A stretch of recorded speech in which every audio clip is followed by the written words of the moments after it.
Star news Marathi, नवे पाऊल नवी दिशा.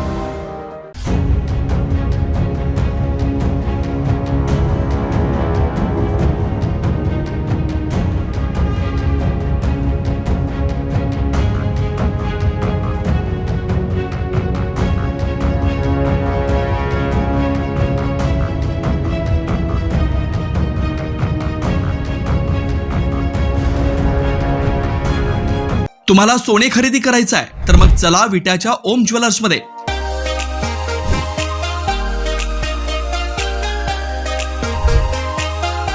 विट्यातील प्रथम सोन्याचे 100% BIS 916 hallmark jewellery showroom. HUID प्रमाणित सर्व दागिने ग्राहकांसाठी सुवर्ण संच योजनाही सुरू. तर मग एक वेळ अवश्य भेट द्या. आमचा पत्ता ओम ज्वेलर्स, सराफपेठ, बँक ऑफ महाराष्ट्र समोर, विटा. श्री भगवान ढमाले गार्डीकर, डॉक्टर विशाल शिंदे मोराळे. SS कम्युनिकेशन द्वारा संचलित द मोबाईल स्पेस घेऊन येत आहे धमाका ऑफर्स. आयफोन सह सर्व प्रकारच्या नामवंत कंपन्यांचे अँड्रॉइड फोन खरेदी करा आणि प्रत्येक मोबाईल खरेदीवर मिळवा हमखास भेटवस्तू आणि सोबत मिळवा 2 वर्षांची वॉरंटी. एवढंच नव्हे तर ब्रँडेड मोबाईलवर 30% डिस्काउंट, ॲक्सेसरीजवर तब्बल 70% मोठा डिस्काउंट. शिवाय आमच्याकडे अत्याधुनिक पद्धतीनं मोबाईल दुरुस्ती देखील उपलब्ध. या धमाकेदार ऑफरचा लाभ घेण्यासाठी द मोबाईल स्पेस या शोरूमला आजच भेट द्या. तर काल स्थानिक गुन्हे शाखेच्या पथकाला जेव्हा माहिती मिळाली की काही केमिकल ड्रग्सचा वाहतूक होणार आहे, तर त्या अनुषंगानं पथकानं ताबडतोब कारवे MIDC मध्ये वॉच ठेवून त्या ठिकाणी काही हालचाली संशयास्पद दिसतात का बघितलं.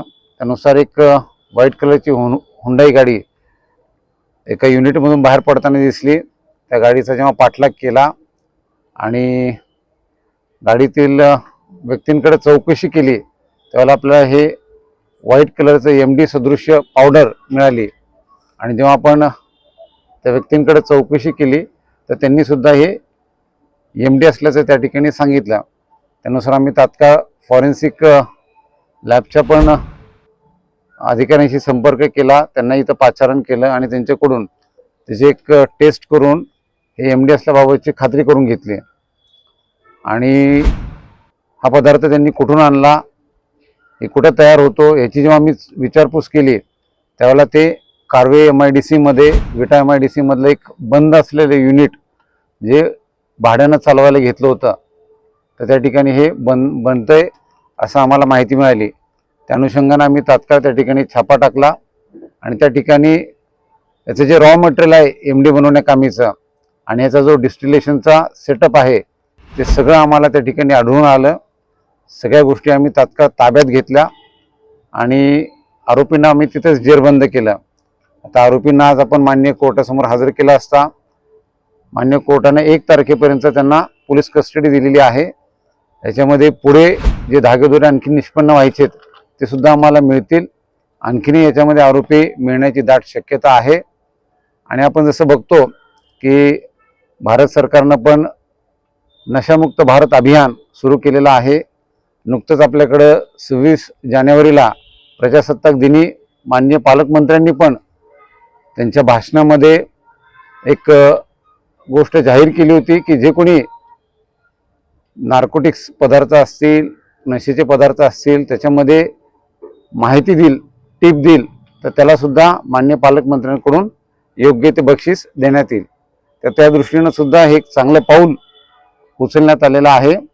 मी या कारवाईमध्ये सामील असलेल्या सर्व पथकातील माझ्या अधिकारी अंमलदारांचं अभिनंदन करतो, कौतुक करतो. अतिशय चांगली कामगिरी केलेली आहे. यामध्ये आपल्या माहितीकरिता डिटेलमध्ये ज्या वस्तू आम्ही जप्त केलेल्या आहेत, साधारणतः 14.5 किलो वजनाचं MD हे केमिकल सिंथेटिक ड्रग जप्त करण्यात आलेला आहे. त्याचबरोबर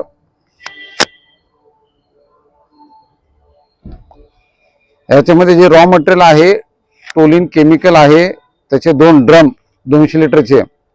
त्याचबरोबर एक प्लास्टिकचा कॅन ज्याच्यामध्ये परत 35 लिटरचं टोलिन आहे.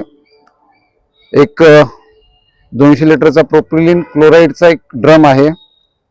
2 प्लास्टिकचे कॅन आहे ज्यामध्ये ॲल्युमिनियम क्लोराईडची पावडर आहे.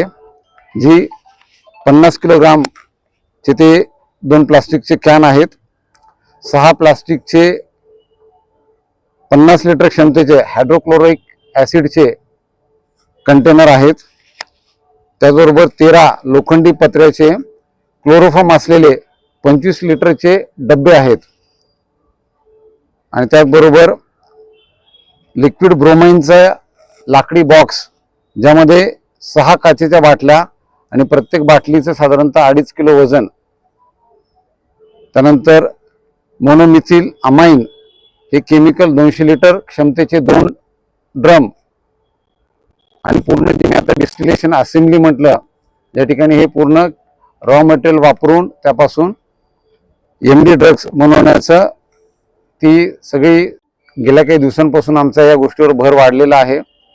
आम्ही त्या कामी सर्व कॉलेज आणि शाळेच्या मुख्याध्यापक आणि प्राचार्यांची एक बैठक सांगलीला आयोजित केली होती आणि जिल्ह्यातून वेगवेगळ्या ठिकाणाहून अशा पद्धतीनं काही प्रकार असल्याचं आम्हाला गोपनीय माहिती मिळत होती. तर त्या दृष्टीनं आम्ही सर्व आमचे गोपनीय बातमीदार, गुप्त बातमीदार हे नेमलेले होते आणि विटा MIDC मध्ये अशा काही संशयास्पद हालचाली असल्याची माहिती आम्हाला मिळाली. त्यानुसार काल आम्ही त्या ठिकाणी सापळा रचला आणि जसं मी आत्ता नुकतंच बोललो की व्हाईट कलरच्या एका 4 व्हीलरमधून आम्हाला त्या युनिटमधून काही संशयित व्यक्ती हे काही संशयित वस्तू घेऊन जाण्याचं माहिती मिळाली.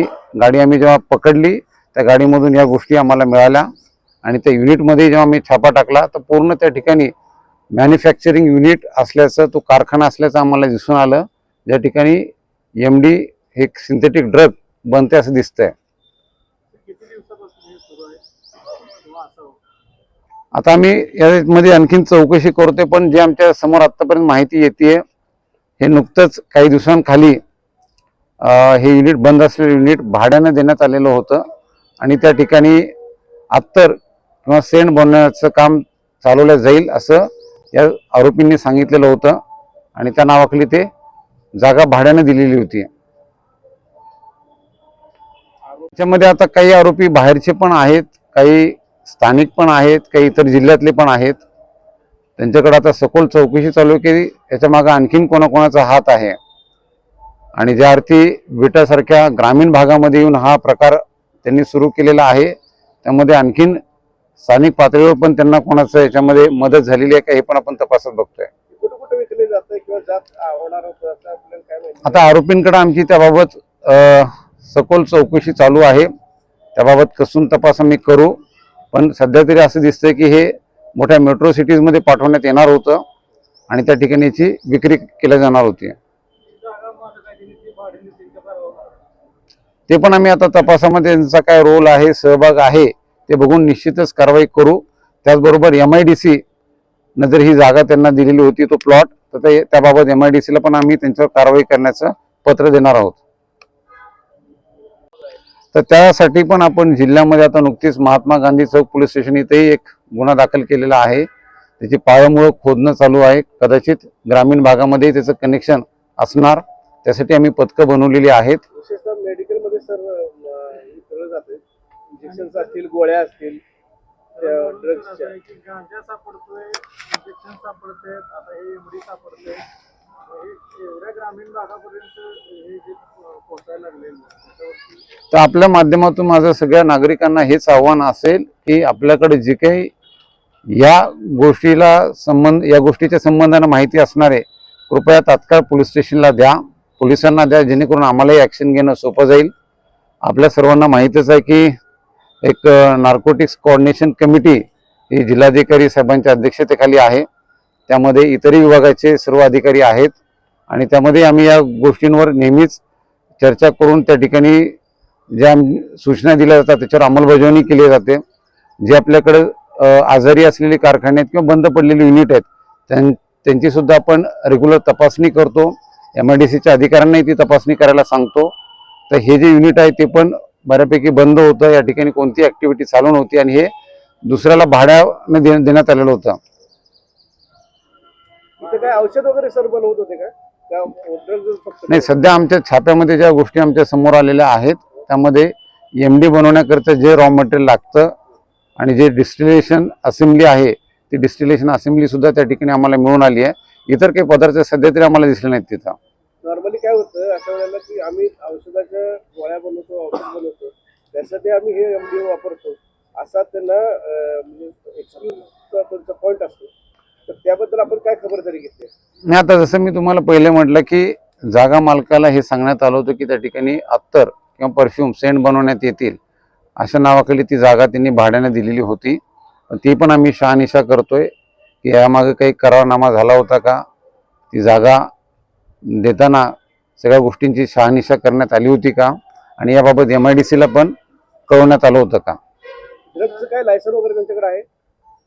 नाही, सध्या तर आम्हाला काही दिसलेलं नाहीये. आणि निश्चितच ज्या अर्थी हे केमिकल सिंथेटिक ड्रग आहे त्याचं लायसन्स त्यांच्याकडे कोणत्या पद्धतीनं नसणारच आहे. त्यामुळं याच्यामागं आणखीन काही व्यक्तींचा सहभाग आहे का हे आम्ही बघतोय. आपल्या भागामध्ये परप्रांतीय कामगारांची संख्या वाढायला लागली आणि ते जे जे नेटवर्क आपल्याला आढळून येते गांजाचं असेल किंवा इंजेक्शनचं असेल, तर ते परप्रांतीय कामगारांच्या थ्रू चालवलं जाते असं साधारणपणे चित्र आहे. तर हे परप्रांतीय कामगार येत असताना त्यांच्यावरती काही बंधनं किंवा त्यांचं कुठेतरी नोंदणी असणं गरजेचं आहे किंवा ते आणले जातात ज्या माध्यमातून त्याला काहीतरी आपण रूल्स अँड रेग्युलेशन. आता सध्या तरी आपल्याकडं सांगली जिल्हा पोलीस दलाने जी कारवाई केली आहे त्याच्यामध्ये आपण लोकल कनेक्शन जे बघतोय, एक व्यक्ती आहे स्थानिकच आहे, याचा पूर्वी त्याचं गुन्हेगारी पार्श्वभूमी असल्याचं मी तुम्हाला सांगितलेलं आहे. पण बाकी जे आपण कामगारांबाबत बोलताय तसं सध्या तपासात दिसलेलं नाही आहे.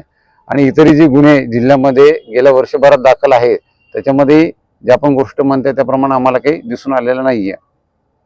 आता मागे झाली त्या कारवाईनंतर सुद्धा विट्यातल्या बऱ्याचशा अडगळीत जागा स्मशानभूमी म्हणा, क्रीडा संकुल म्हणा, माळरान तिथे इंजेक्शनही सापडत होते, त्याचे बॉक्स पण सापडत होते, त्याचे न्यूज पण लागले. पण त्यानंतर एका इंजेक्शनच्या कारवाईनंतर कारवाईच झाली नाही. आता मी आपल्याला जी सांगलीचे काय आरोपी होते असं त्यात दिसतंय, तिथले लोकांच्या आजूबाजूच्या गावातले पण काय आरोपी, त्या आरोपींना सोडण्यात आलं असं बऱ्याच जणांचं म्हणणं होतं. जो आता महात्मा गांधीला नुकताच गेल्या आठवड्यात गुन्हा दाखल झाला आहे त्याचा तपासही चालू आहे. त्याच्यामध्ये आणखीन लोक असणार तर त्यांच्यापर्यंत पण आम्ही जाऊ. याच्यामध्ये बाहेरचे काही आम्हाला कनेक्शन दिसत आहेत, त्या कनेक्शनसाठी मी जसं आता म्हटलं की वेगळी टीम बनवण्यात आली आहे, ती पथकं बनवून आपण तो तपास चालू केलेला आहे. आणि जो कोणी असेल शहरी भागातला असेल, ग्रामीण भागातला असेल तर त्याच्यावर कारवाई होणारच, त्याच्यावर आम्ही कायदेशीर कठोर कारवाई करू.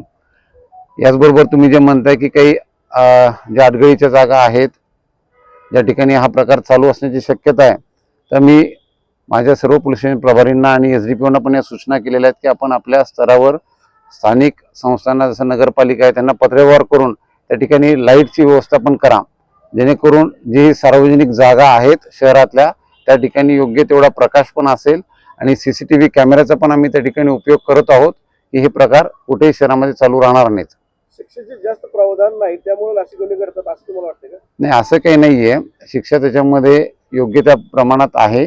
पोलिसांनी तो तपास करून त्याच्यामध्ये मागचे पुरावे जोडून जर आरोपींना कोर्टासमोर हजर केलं त्यांना शिक्षा लागणारच.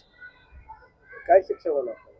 आणि तरतूद ज्याप्रमाणे कायद्यात आहे त्या प्रमाणात शिक्षा पण त्यांना मिळणार. सध्या काय तरतूद आहे? सध्या याच्यामध्ये कठोर कारवाईची आहे. सेशन कमिट गुन्हे आहेत, यांना 10 वर्षापेक्षा जास्त शिक्षा आहे. त्यामुळे पोलीस त्या दृष्टीनं तपासही करत आहे की यांना कठोर शिक्षा लागावी. त्याच्या कारवाई आपण करण्यासाठी सर्व पोलीस स्टेशन प्रभारींना सूचना दिलेल्या आहेत. कुठेही 200 मीटरच्या परिसरामध्ये गुटखा तंबाखूजन्य पदार्थ विकल्या जाऊ नये यासाठी पण आम्ही प्रयत्न करत आहोत. आपल्याकडे जी माहिती असेल ती तुम्ही पोलीस स्टेशनला देत चला, जेणेकरून आम्हाला ती कारवाई करणं सोपं जाईल. गोगो म्हणून मोकळी सिगारेट प्रत्येक विट्यातल्या पानपट्टीवर घेतात, सिगारेट मोकळा असतो ते सिगारेट स्मोकरा म्हणून एक पॅकेट मिळते, ती जी आम्ही न्यूज केलेली होती 7 स्टार मराठीवर. ते पॅकेट्स आम्हाला अडगळी ठिकाणी बऱ्याच ठिकाणी मिळाले. शिवाय याच्यामध्ये अजून एक बटन म्हणून प्रकार विट्यात प्रसारित होतो आणि याची शिकार जी आहे ती 14 वर्षापासूनची मुलं आहेत, 10वी 11वी अशा एज मधली मुलं आहेत.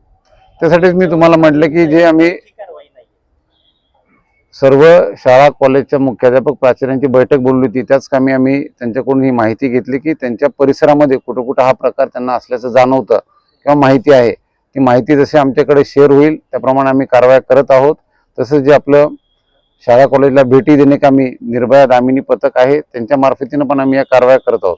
आपल्या परिसरातील लेटेस्ट बातम्या पाहण्यासाठी स्टार न्यूज मराठी यूट्यूब चॅनलला आत्ताच सबस्क्राईब करा.